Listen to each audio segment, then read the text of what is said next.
Assalamualaikum warahmatullahi wabarakatuh.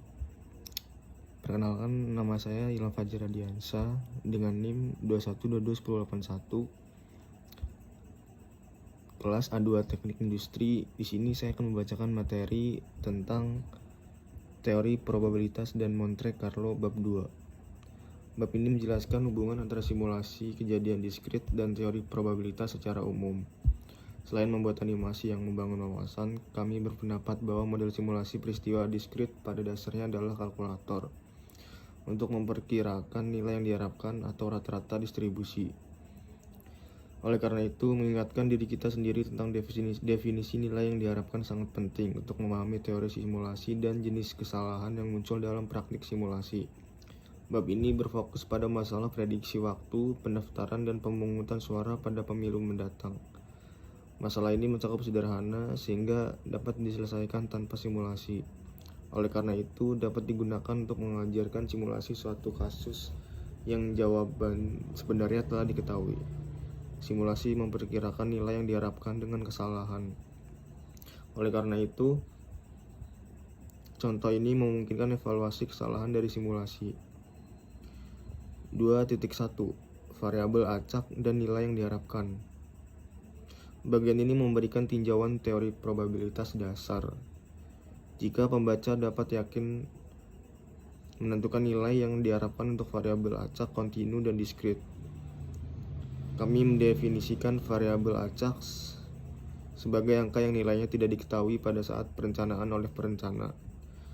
Meskipun nilainya tidak diketahui, umumnya perencana merasa nyaman dengan mengasumsikan fungsi distribusi untuk merangkum keyakinan tentang variabel acak.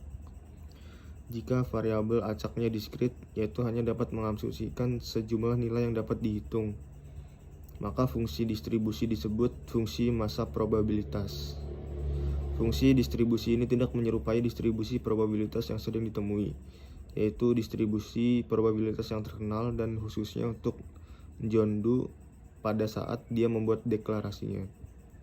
Hal ini mencerminkan kekhawatirannya bahwa pemanas akan rusak, yaitu ia yakin bahwa setidaknya ada kemungkinan suhu di bawah 0.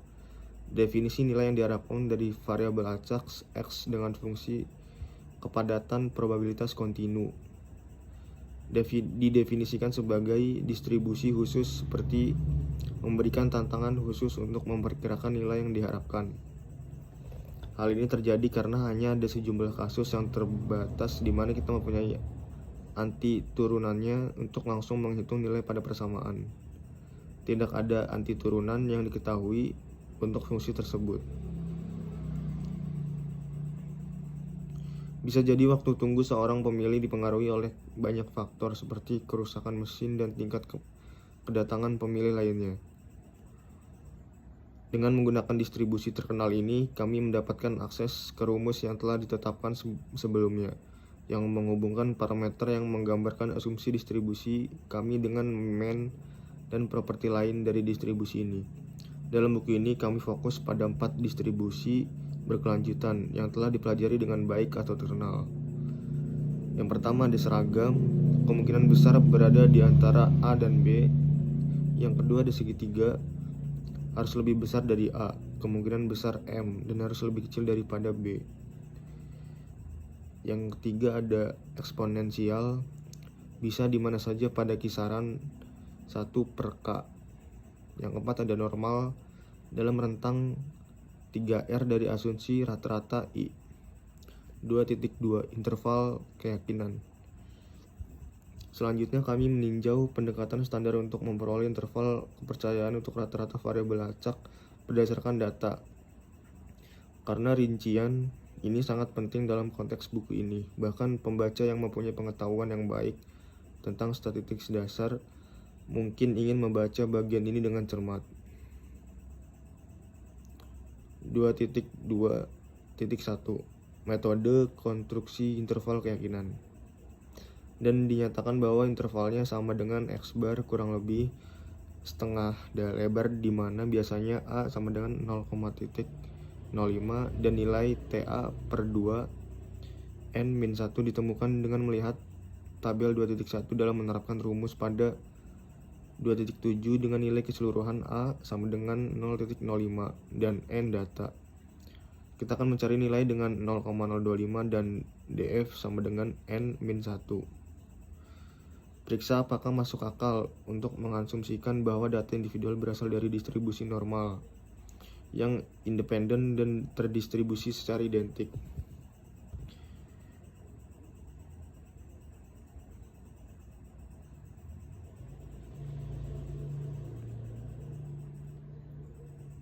Sebenarnya kita tahu bahwa distribusi normal yang terkenal jarang atau jika pernah yang cocok untuk proses nyata. Namun dalam kasus ini kecocokan tersebut bersifat ekstra yang tidak masuk akal. 2.3 Rumusan nilai yang diharapkan dan lompatan keyakinan. Metode yang dijelaskan dalam bagian ini melibatkan penyesuaian distribusi terkenal dengan waktu pendaftaran dan pemungutan suara. Nilai yang diharapkan kemudian dihitung menggunakan rumus yang terkait dengan distribusi terkenal.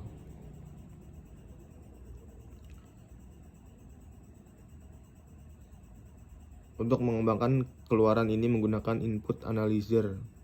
Yang pertama ada buka perangkat lunak dan proyek baru menggunakan menu file. 2. Menemukan data dalam file. Mungkin menggunakan notepad yang terpasang di sistem operasi Microsoft. 3. Masuk ke file, lalu berkas data, lalu gunakan yang ada. Ubah jenis file, opsi ke TX, dan memilih file data yang dihasilkan pada langkah sebelumnya. 4. Pilih segitiga dari menu fit, mengabaikan detail yang tepat untuk sementara. 2.4 Simulasi peristiwa diskrit. Bagian ini memperkenalkan dua teknologi utama. Ini adalah satu generator kongruensial linear atau LCD dan 2 fungsi distribusi kumulatif terbaik. Bersama-sama ini membentuk komponen non-trivial dari simulasi kejadian diskrit tangan dan simulasi izin menggunakan spreadsheet. Ini menjelaskan mengapa kami menggunakan simbol untuk memperjelas perbedaannya. 241 Generator kongruensial linear. Dalam contoh kita menggunakan metode di atas mendefinisikan LCG untuk banyak kombinasi yang memenuhi.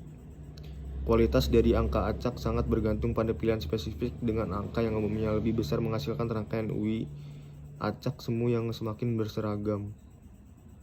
2.4.2 Fungsi distribusi kumulatif terbalik. Setelah kita memiliki bilangan acak semu, biasanya menarik untuk mengubahnya menjadi bilangan acak semu dari distribusi yang lebih bagi menarik kita. 2.43 Simulasi peristiwa diskrit sekarang. Kita dapat menghasilkan bilangan acak semua menggunakan LCG. Kita juga dapat mengkonversi bilangan-bilangan ini menjadi bilangan acak semu dan dari distribusi lain yang memiliki fungsi distribusi kumulatif terbalik. 2.5 Kesalahan Monte Carlo. Perbedaan antara estimasi Monte Carlo kita dan X-bar dan rata-rata yang sebenarnya yang dapat kita nyatakan sebagai X adalah sebuah kesalahan. Kami mendefinisikan kesalahan Monte Carlo secara sederhana dari diskusi tentang interval kepercayaan kita tahu bahwa kita dapat membuat kesalahan ini mendekati 0 dengan melakukan replikasi yang cukup. Pertimbangan bahwa pada umumnya simulasi dilakukan menggunakan perangkat lunak yang sudah jadi dengan jumlah replikasi yang dapat disesuaikan dengan mudah. 2.6 Contoh simulasi Monte Carlo. Yaitu ada 2.61 masalah. Tinjau sebuah bilangan acak semu X yang diasumsikan sebagai TRIA juga mempertimbangkan variabel acak lain. 2.6.2 Solusi.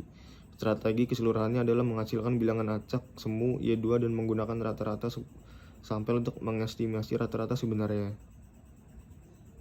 2.7 Ringkasan contoh sistem pemungutan suara. Dengan mengumpulkan hasil dari berbagai metode, pertama-tama kami memperkirakan waktu pemungutan suara yang diharapkan adalah 8,7 kurang lebih 3,6 menit. Interval kami berikutnya berasal dari distribusi yang sesuai dengan data.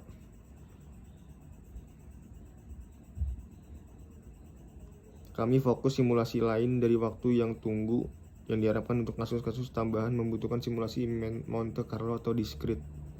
2.8 Masalah. 1. Ada apa yang dimaksud dengan variabel acak. 2. Apa yang dimaksud dengan nilai harapan dari variabel cocok. 12. Penimbangan output dari berbagai replikasi simulasi yang diberikan oleh waktu tunggu dalam menit. Berikan estimasi Monte Carlo untuk waktu tunggu rata-rata dan setengahnya lebarnya.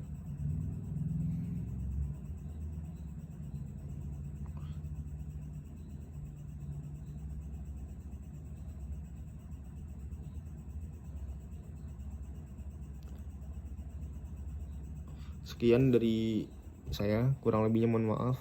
Wassalamualaikum warahmatullahi wabarakatuh.